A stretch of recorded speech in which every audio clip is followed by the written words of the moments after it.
Minister बहुत changes के साथ इस पर बजट लेके आई हैं। आप क्या देखते हैं एज ए चार्टर्ड अकाउंटेंट, कितने आपको समझ में आया बजट की, कितना अच्छा रहा है जनता के लिए या कितना खराब रहा है? फाइनेंस मिनिस्टर ने अपनी स्पीच पे बोला कि जो कंट्री की जीडीपी देखो तो वो 6.4% है। एक्सपेक्टेशन से थोड़ी सी कम है, बट स्टिल अगर आप देखोगे तो India is one of the fastest growing economy. Global economy की बात करो तो 3.3% globally as compare to India 6.4% चल रही है, तो that's we are much higher the above average level. Middle class के लिए गवर्नमेंट ने एक अच्छी सौगात दी है, तो that's something which is very welcoming. इसमें कोई भी कंफ्यूजन नहीं है। अगर आप 12 लाख कमाते हो और आप सैलरी क्लास हो 12,75,000 कमाते हो, आपको टैक्स बिल्कुल नहीं देना है। जीएसटी सबसे बड़ा मुद्दा रहता है हमारे देश में। पिछले जो हमारा बजट आया था उसके मुकाबले इस बार ये बजट कितना स्ट्रॉन्ग है या आपको लगता है कहीं ना कहीं वीक है?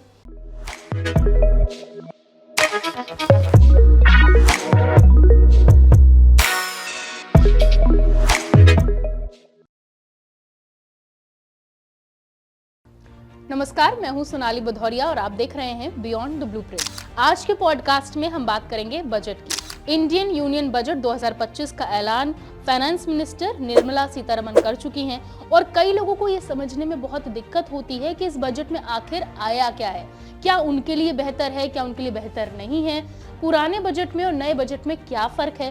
टैक्स स्लैब्स को लोग नहीं समझ पाते हैं, टीडीएस को लोग नहीं समझ पाते हैं और जीएसटी को लेकर क्या कुछ चेंजेस किए गए हैं, ये सब इस बार हम आपको बहुत आसान भाषा में बहुत बारीकियों से समझाने वाले हैं, जिसके लिए आज मेरे साथ मौजूद हैं head of tax north and Gujarat mister Gaurav Makhijani, जो हमें इस पूरे बजट की बहुत ज़्यादा बारीकियां बताने वाले हैं और आपको समझाने वाले हैं कि ये बजट कितना गेन और कितना पेन आपके लिए लेकर आया है। तो बहुत बहुत स्वागत करते हैं उनका और शुरू करते हैं इस पॉडकास्ट को। Hello and welcome. और आज मेरे साथ हैं गौरव माखीजानी। बहुत बहुत स्वागत है आपका गौरव। बजट का अनाउंसमेंट हो चुकी है जिसका सबको इंतजार था। इंडियन यूनियन बजट 2025 सबके सामने है, प्रेजेंट कर दिया गया है। फाइनेंस मिनिस्टर बहुत चेंजेस के साथ इस पर बजट लेके आई हैं। आप क्या देखते हैं एज ए चार्टर्ड अकाउंटेंट, कितने आपको समझ में आया बजट की, कितना अच्छा रहा है जनता के लिए या कितना खराब रहा है? जी धन्यवाद सोनाली। सो आई थिंक इससे पहले कि हम बजट के डिटेल्स में जाएं, हमारे लिए इम्पोर्टेंट है कि कंट्री कैसी चल रही है। अच्छा। तो इकोनॉमिक्स पे एक बार देखना हमें बहुत ज़रूरी होगा कि एक्चुअली जब आप बजट प्रेजेंट करते हो तो it's not only about tax, आप उसमें और भी बहुत सारी चीज़ें, गवर्नमेंट का फोकस एरिया क्या है, हम कैसे देश की जनता को बेटर फैसिलिटीज़ प्रोवाइड करेंगे, उसके लिए इंफ्रास्ट्रक्चर पे क्या, कौन से सेक्टर पे फोकस करना है, तो वो सारी चीज़ों पे भी ध्यान देना पड़ता है। तो अगर सबसे पहले कोई भी बजट स्टार्ट करता है तो सबसे पहले देखना पड़ता है कि कंट्री की जीडीपी क्या है। तो फाइनेंस मिनिस्टर ने अपनी स्पीच पे बोला कि जो कंट्री की आप अगर जीडीपी देखो तो वो 6.4% है। एक्सपेक्टेशन से थोड़ी सी कम है, बट स्टिल अगर आप देखोगे तो India is one of the fastest growing economy. तो इन दैट सेंस हम बहुत अच्छे डायरेक्शन पे हैं, बहुत ही स्टेबल इकोनॉमी है। अगर आप ग्लोबल इकोनॉमी की बात करो तो 3.3% globally as compare to India 6.4% चल रही है, तो that's we are much higher the above average level. Generally हमारा कंपैरिजन जो है ना वो चाइना से बहुत होता है। Like we see China as one of the country जहाँ पे कंपटीशन होता है। तो वहाँ पे आप देखोगे लास्ट ईयर चाइना ने 3% किया था, तो हम बहुत उनसे आगे थे।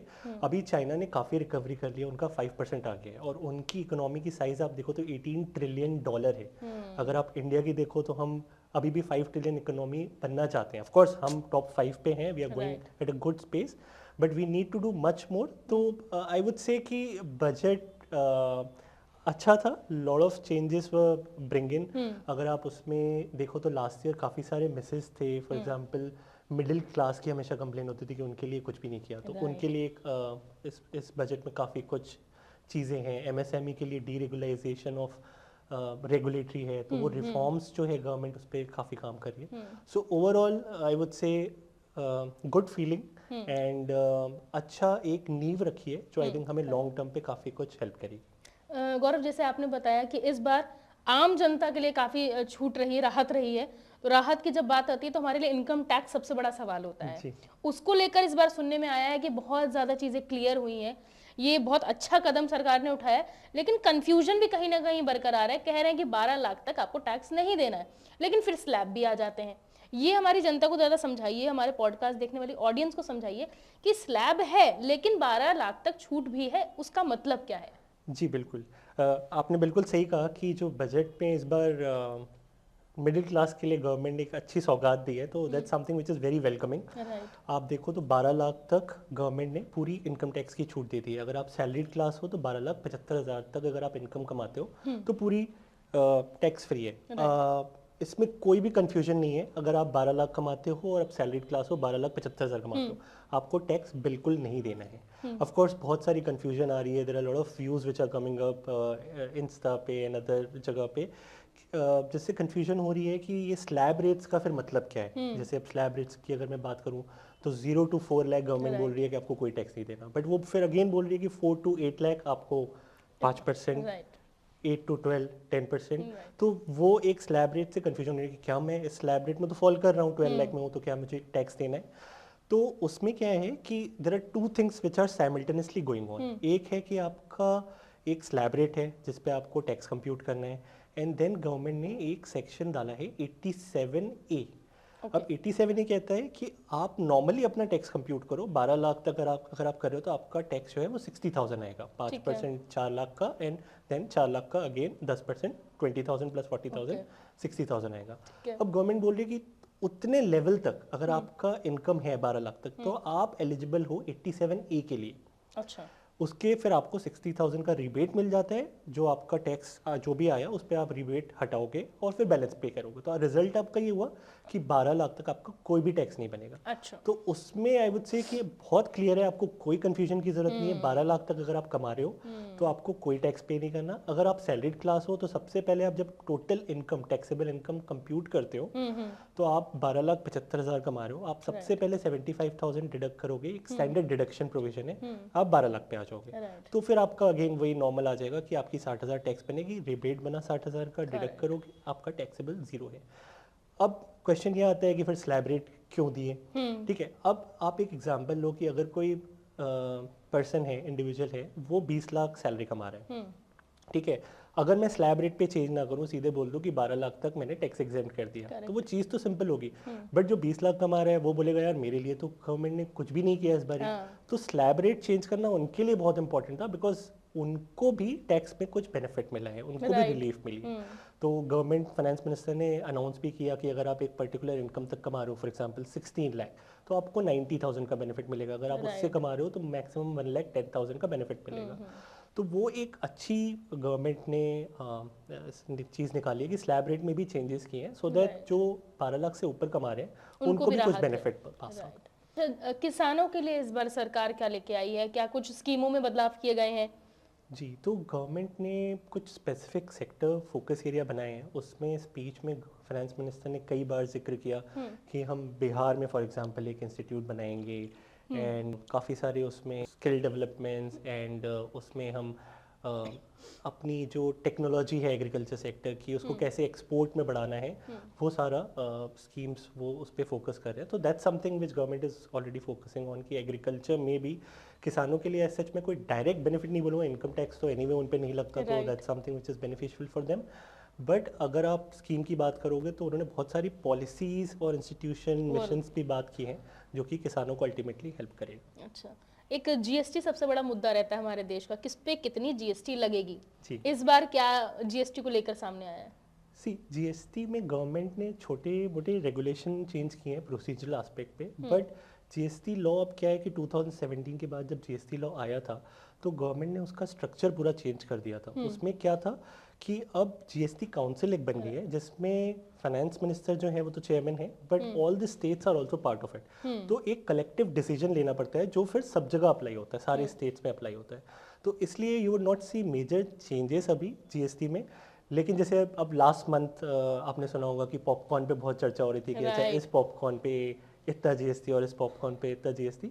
सो द आइडिया इज़ कि जो जीएसटी काउंसिल है वो रेगुलरली बैठेगा over the period of time, एक कंटिन्यूसली बैठता रहेगा, देखता रहेगा कि हमें कहाँ पे रिक्वायरमेंट है जीएसटी चेंज करने की, कहाँ पे हमें रेगुलेशन पे कहाँ पे रेट चेंज करना है। तो वो सारे एस्पेक्ट पे lot of changes are being brought in, which is a good thing, क्योंकि आपको फिर एक एनुअल बजट एक्सरसाइज के लिए वेट नहीं करना। अगर इकोनॉमी को आज चाहिए कि हम इस चीज़ पे चेंज करें, गवर्नमेंट या हमारी जो जनता है उसको ये चीज़ पे अब ज़्यादा दिक्कत हो रही है, हमें इसको फैसिलिटेट करना है, तो फिर आप उस कम टाइम में जल्दी से डिसीजन लेके उस पर कर पा रहे हो, विच इज़ अ वेरी वेलकमिंग। अच्छा, रियल एस्टेट की अगर मैं बात करूँ गौरव, तो एक बहुत बड़ा सेक्टर बन चुका है रियल एस्टेट और बहुत बूम कर रहा है इस टाइम पे। वो रियल एस्टेट को लेकर स्पेसिफिकली कोई हमारे बजट में कुछ चीज़ें चेंजेस की गई हैं? जी, रियल एस्टेट के लिए 2 इनकम टैक्स में जो प्रावधान है उस पे चेंजेस किए गए हैं।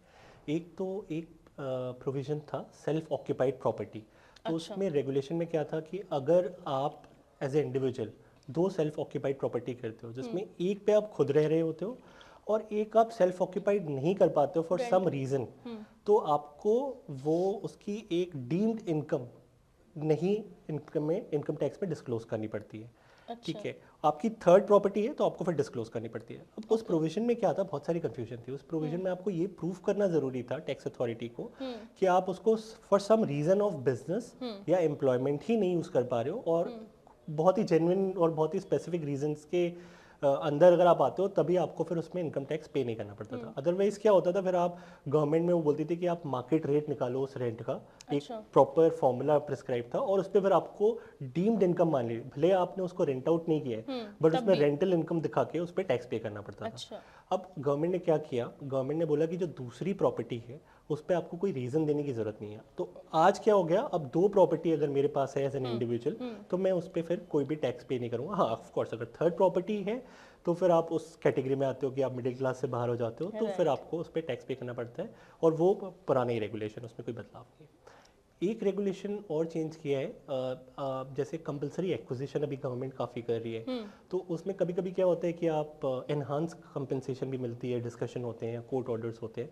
तो पहले क्या था कि 2,50,000 तक आपका कोई टीडीएस नहीं कटता था। ठीक है, अब वो लिमिट बढ़ा के 5 लाख तक कर दिया, तो which is also good thing कि आप 5 लाख तक आपको उस पर कोई कैश फ्लो और टैक्स का इम्पैक्ट नहीं है। सो ये 2 चेंजेस हैं। एंड ऑफ कोर्स एक जो सबसे इंपॉर्टेंट बात है कि अगर मैं 12 लाख सैलरी फॉर एग्जांपल कमाता हूँ एंड घर में मेरे 3 सैलरीड वो हैं, अब किसी का टैक्स कम हुआ है, 1,10,000 की बचत हो रही है, या फिर 12,75,000 तक कोई टैक्स नहीं है, तो अब एक हस्बैंड वाइफ अगर घर में है और वो दोनों कमा रहे हैं तो उनकी काफ़ी सेविंग हो जाएगी टैक्स से। तो अब वो जो सेविंग करेंगे, ऑफ कोर्स आइडिया है कि हम कंजम्पशन इकोनॉमी पे भी बढ़ाएं और मार्केट में भी कुछ पैसा लगाएं, but lot of people still think कि हमारे लिए रियल एस्टेट एक तो इमोशनल अटैचमेंट होती है, तो उसमें कहीं ना कहीं आई फील कि रियल एस्टेट को काफ़ी बूस्ट मिलेगा इस बजट चेंज से। जैसे आपने बोला रियल एस्टेट एक इमोशनल हमारे लिए रहता है, क्योंकि घर खरीदना है और कहीं ना कहीं हमारे देश में सोने से सबको बहुत लगाव है, गोल्ड इन्वेस्टमेंट बहुत लोग करते हैं, घर घर में गोल्ड से बहुत प्यार है लोगों को। गोल्ड को लेके कुछ चेंजेस किए गए हैं? गोल्ड के लिए लकीली कुछ चेंजेस नहीं है, बिकॉज डिस्कशन ये हो रहा था कि last year import duties already कम की थी, तो इस बार स्पेकुलेशन थी कि क्या गवर्नमेंट वापस उसको बढ़ा देगी। तो लकीली अब उसको इंपोर्ट ड्यूटी नहीं बढ़ाई है, तो प्राइस स्टेबिलिटी जो है वो रहेंगे। एंड ऑफ कोर्स देन उससे फिर मिडिल क्लास और जिनकी अभी शादियां या वो प्लान हो रही है जनवरी फरवरी में, उनको भी कोई इम्पैक्ट उससे नहीं पर्सपेक्टिव। और एक्सपोर्ट की बात करूं तो एक्सपोर्ट में गवर्नमेंट ने काफ़ी कुछ सेक्टोरियल रिफॉर्म्स करने का वो किया है, पॉलिसी लेट डाउन की है।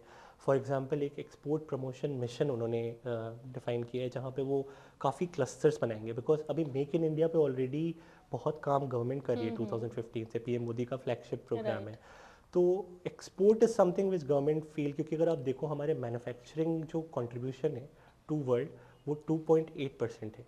आप चाइना को देखो तो 2022 में 30% मैन्युफैक्चरिंग जो पूरे वर्ल्ड में होती थी वो चाइना में होती थी।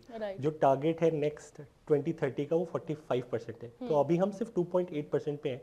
तो मेक इन इंडिया पे गवर्नमेंट स्पेशल फोकस कर रही है, काफ़ी सारे सेक्टर पे गवर्नमेंट का फोकस है, बट आपको एक्सपोर्ट भी बढ़ाने हैं, बिकॉज आपके अगर इंपोर्ट ज़्यादा रहेंगे तो ऑफकोर्स आपकी करेंसी वगैरह सब कुछ इम्पैक्ट करेगा इकोनॉमी।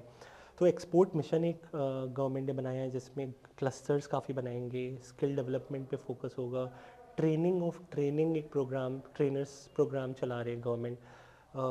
एक भारत ट्रेड नेट करके एक प्लेटफॉर्म भी इस बार गवर्नमेंट ने अनाउंस किया है, जो कि हमारी ग्लोबल ट्रेड फैसिलिटेट करेगा। गवर्नमेंट अब बहुत सारे FTAs भी प्लान कर रही है। फॉर एग्जांपल EFTA कंट्रीज़ एक होती हैं, स्विट्ज़रलैंड, नॉर्वे, ये स्विट्ज़रलैंड है, नॉर्वे है, आइसलैंड है एंड लिखनस्टाइन है, उनके साथ एक फ्री ट्रेड एग्रीमेंट किया है, जिसमें ये कंट्रीज़ $100 बिलियन इन्वेस्ट करेंगी over the period of some time. और उससे FTA साइन हुए हैं। हमारा UAE ऑस्ट्रेलिया के साथ हुआ है, UK के साथ अब बहुत एडवांस स्टेजेस पे हैं। तो आप देखोगे कि वहाँ पे काफ़ी कुछ कर रही है गवर्नमेंट, जिससे हमारे इकोनॉमी को भी फ़ायदा होगा, हमारे जो लोकल प्लेयर्स हैं उनको एक्सपोर्ट करने में भी there will be lot of benefits. Export duty में काफ़ी बदलाव किए हैं गवर्नमेंट ने। फॉर एग्जांपल ऑटोमोबाइल पे काफ़ी चेंजेस आए हैं एंड इफ़ यू रिमेंबर जब डोनाल्ड ट्रंप पिछले अपने उसमें थे प्रेसिडेंसी उसमें थे तो उस टाइम पे डोनाल्ड ट्रंप ने काफ़ी इंडिया को क्रिटिसाइज़ किया था और अभी भी वो काफ़ी टैरिफ्स की बात करते रह रहे हैं। तो उसमें एक डोनाल्ड ट्रंप की जो डिमांड थी कि आप ऑटोमोबाइल हमारी जो हार्ले डेविडसन है फॉर एग्जांपल उसको आप टैरिफ लगाते हो और this is something which is not nice, हमें फ्री मार्केट एक्सेस चाहिए।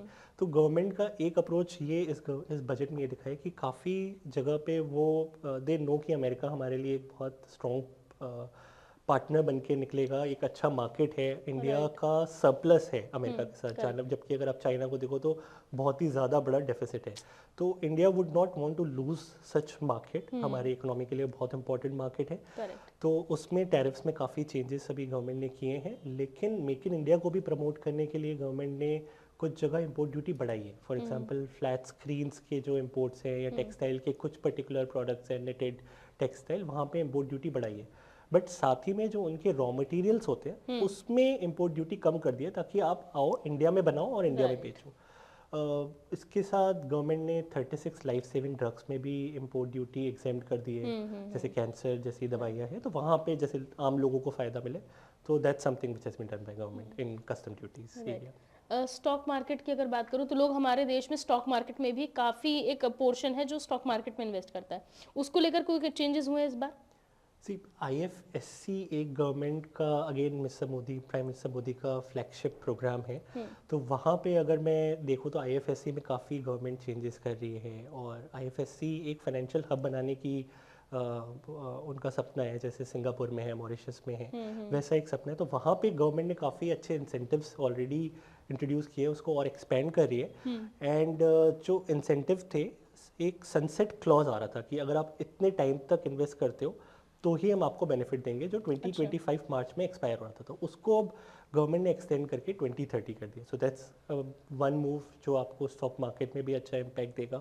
देन एक लॉ उन्होंने इनकम टैक्स में अगेन था कि सॉवरेन फंड्स या प्रोविडेंट फंड, जो गवर्नमेंट के प्रोविडेंट फंड्स होते हैं, वो इंडियन स्टॉक मार्केट में एक्सचेंज करते हैं। फॉर एग्जांपल अभी जब कनाडा के साथ काफ़ी टसल और वो चल रहे थे टू एंड फ्रो कमेंट्स, तो उसमें बहुत जगह ये निकल के आ रहा था कि कनाडा का प्रोविडेंट फंड और सॉवरेन फंड काफ़ी यूजली इन्वेस्ट है इंडिया के लिए, which is very important for the Indian market.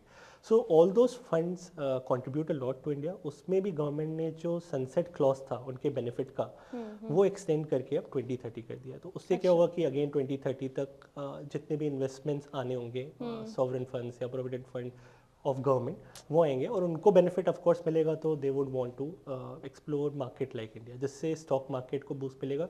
And as I mention, जो 12 लाख वाली लिमिट की गई है, व्हाट आई सी कि अब हमारे जो डोमेस्टिक इन्वेस्टर्स हैं उनके नंबर्स आप देखोगे तो बढ़ते जा रहे हैं। जैसे अगर मैं बात करूँ अक्टूबर में, तो यू वुड सी कि अक्टूबर में काफ़ी मार्केट हमारी गिरी थी और उसका रीज़न एक था कि FIIs काफ़ी मार्केट छोड़ के जा रहे थे। They were short selling before the US election, काफ़ी उसमें गिराव दिखा था। बट उसमें एक चीज़ और देखने वाली थी जो कि बहुत स्ट्रॉन्ग कॉन्फिडेंस देती है हमारे मार्केट को, कि डोमेस्टिक इन्वेस्टर्स काफ़ी, रिटेल इन्वेस्टर्स काफ़ी ऐड होते जा रहे थे और उन्होंने मार्केट एक तरीके से संभाल के रखा था। तो अब मैं ये देख रहा हूँ कि अगर मेरी सैलरी जो है टैक्स फ्री है 12 लाख तक, तो जो आज तक अभी इन्वेस्ट नहीं कर रहा था उसके पास थोड़ी सी और डिस्पोजेबल इनकम आएगी, तो ऑफ कोर्स उनके पास भी एक ऑप्शन है कि कहीं ना कहीं हम स्टॉक मार्केट को देख सकते हैं और उस पर इन्वेस्ट कर सकते हैं।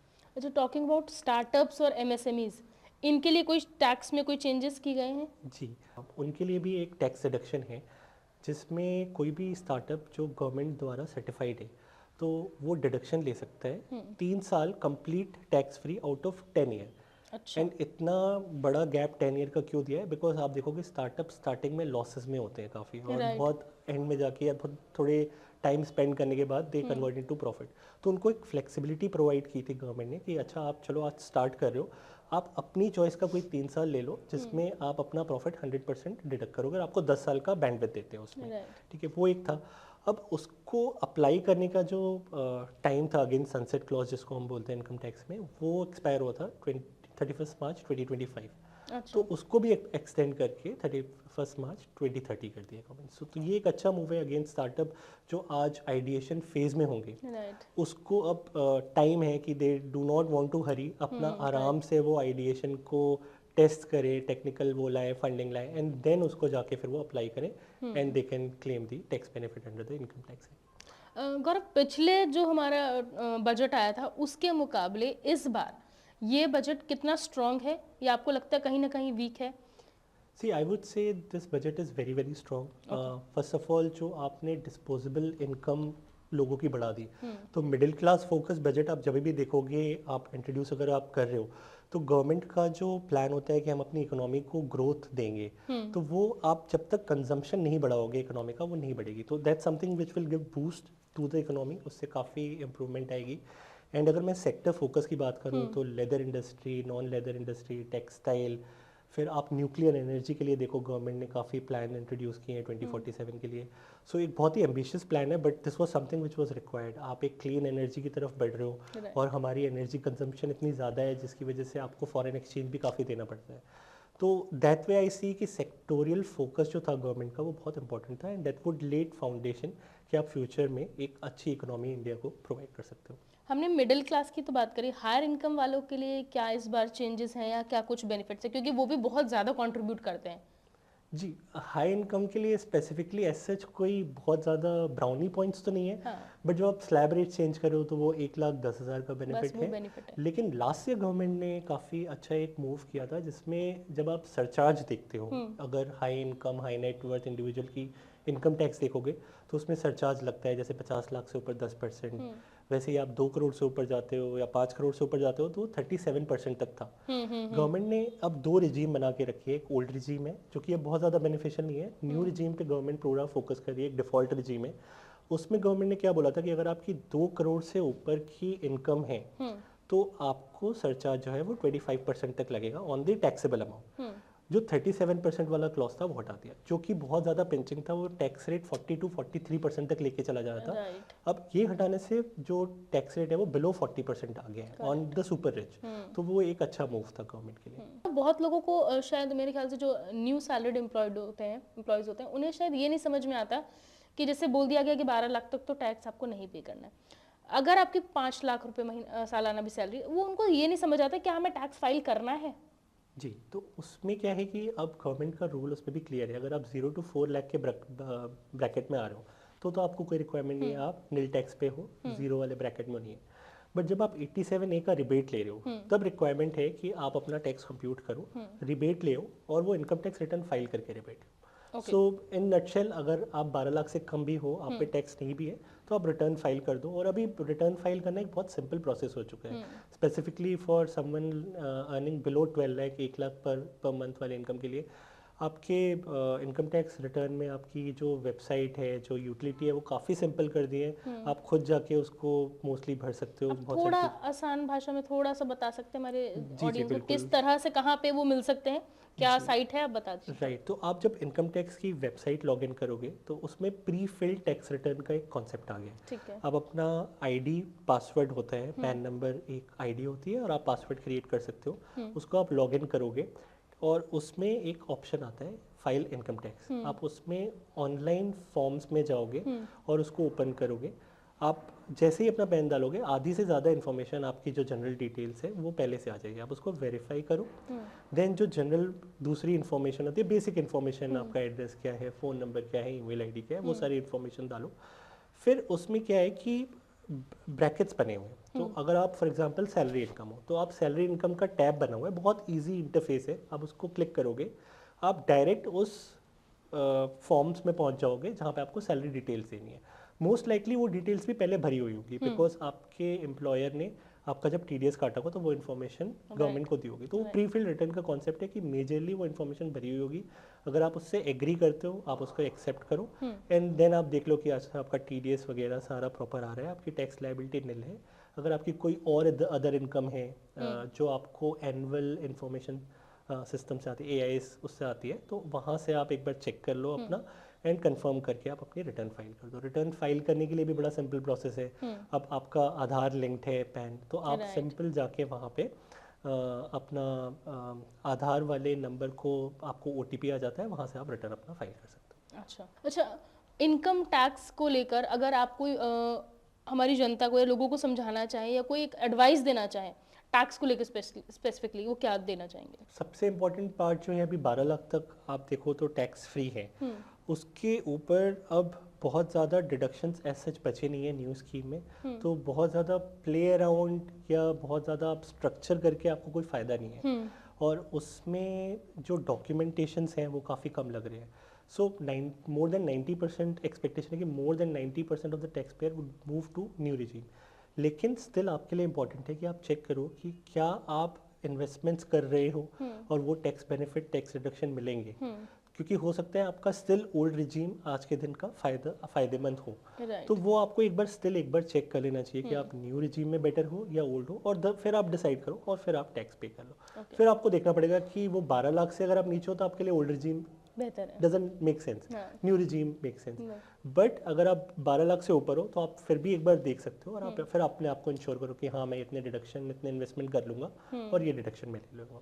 गौरव, एट लास्ट मैं पूछना चाहूँगी, बजट जो पूरा हमने अभी पूरा डिस्कस किया, सबसे बेहतर चीज़ आप बजट को लेकर, एक तो ये 12 लाख वाली चीज़ हो गई, और क्या चेंजेस हो सकते थे या आपको लगता है कि कहीं कमी रही, उसको आप क्या बोलना चाहेंगे कि ये शायद आप एक्सपेक्ट कर रही थी जनता, या कहीं ना कहीं आप भी एक्सपेक्ट कर रहे थे कि शायद ये चेंजेस होंगे इस बार, लेकिन कहीं ना कहीं वो कमी रही?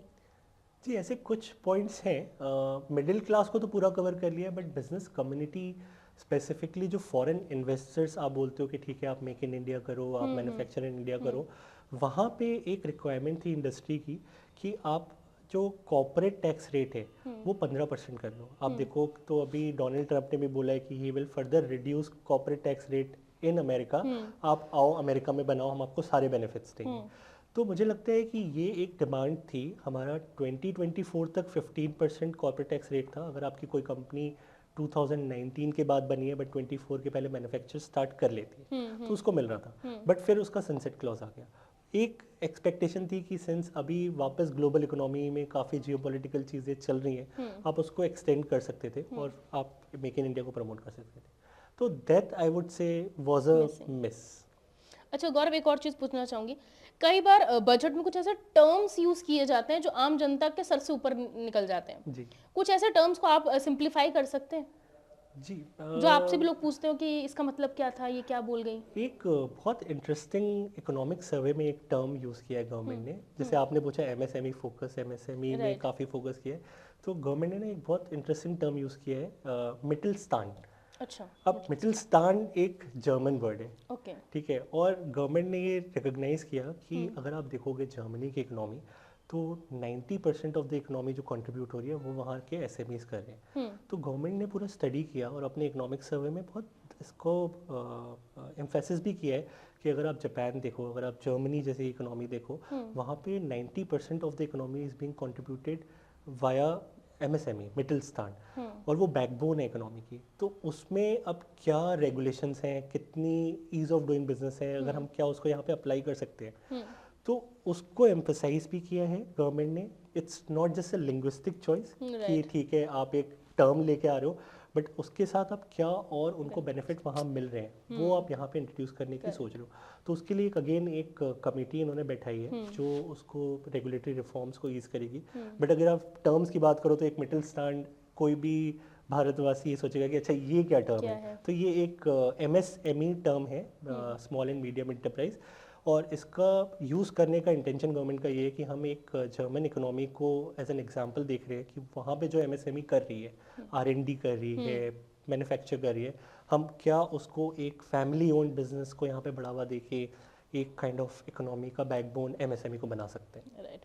एक आप टर्म आप बहुत यूज कर रहे हैं वो है सनसेट क्लॉज। जी, इसका मतलब लोगों को समझा दीजिए। जी, सनसेट क्लॉज क्या होता है? जब भी कोई डिडक्शन गवर्नमेंट लाती है, ठीक है, फॉर एग्जांपल मैंने स्टार्टअप की बात की, ठीक है, अब स्टार्टअप गवर्नमेंट कोई भी स्कीम ऐसे नहीं ला सकती कि वो फॉरएवर लाएगी। वो एक इंटेंशन होता है कि आज मुझे सेक्टर में फोकस करना है, तो मैं एक 10 साल का पीरियड फॉर एग्जांपल दे दूं कि चलो 10 साल तक कोई भी आप चीज़ स्टार्ट करते हो या इन्वेस्टमेंट करते हो या कोई नई आइडिया लेके आते हो, तो वहाँ पे मैं आपको 100% टैक्स रिडक्शन या 50% टैक्स रिडक्शन, कुछ बेनिफिट टैक्स के दे देंगे। उसमें एक होता है सनराइज क्लॉज कि कब से आप इन्वेस्टमेंट करना शुरू करोगे तो आपको बेनिफिट मिलना शुरू होगा। साथ में एक एंड क्लॉज भी होता है कि आपको इतनी डेट तक वो इन्वेस्टमेंट कर देना है, तब हम आपको बेनिफिट देंगे, उसके बाद हम आपको बेनिफिट नहीं देंगे। नहीं मिलेगा। तो सनसेट क्लॉजेस अगर मैं 31 मार्च 2030 बोल रहा हूँ, तो अब एक स्टार्टअप अगर अपना इनकॉर्पोरेशन 31 मार्च 2030 तक करती है और अपने कंडीशन सेटिस्फाई कर लेती है,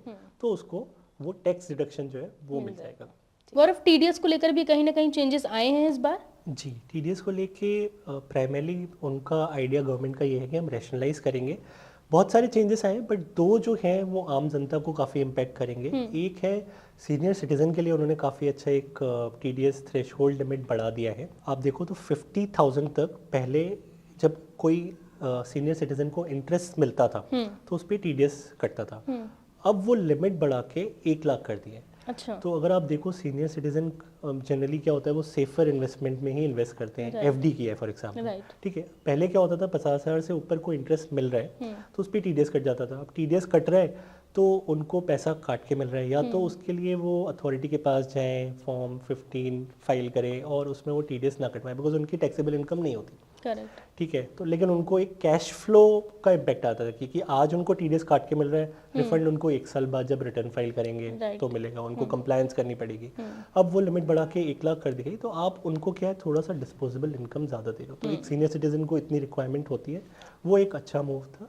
एक टीडीएस में और चेंज किया उन्होंने, आप एज अ बिजनेस जब आप रेंट पे करते हो तो उसमें टीडीएस काटते हो, लेकिन उसमें थ्रेशोल्ड है 2,40,000 पर साल का। तो अगर आप रेंट 2,40,000 साल से ज़्यादा दे रहे हो तो आप उसमें टीडीएस काटते हो।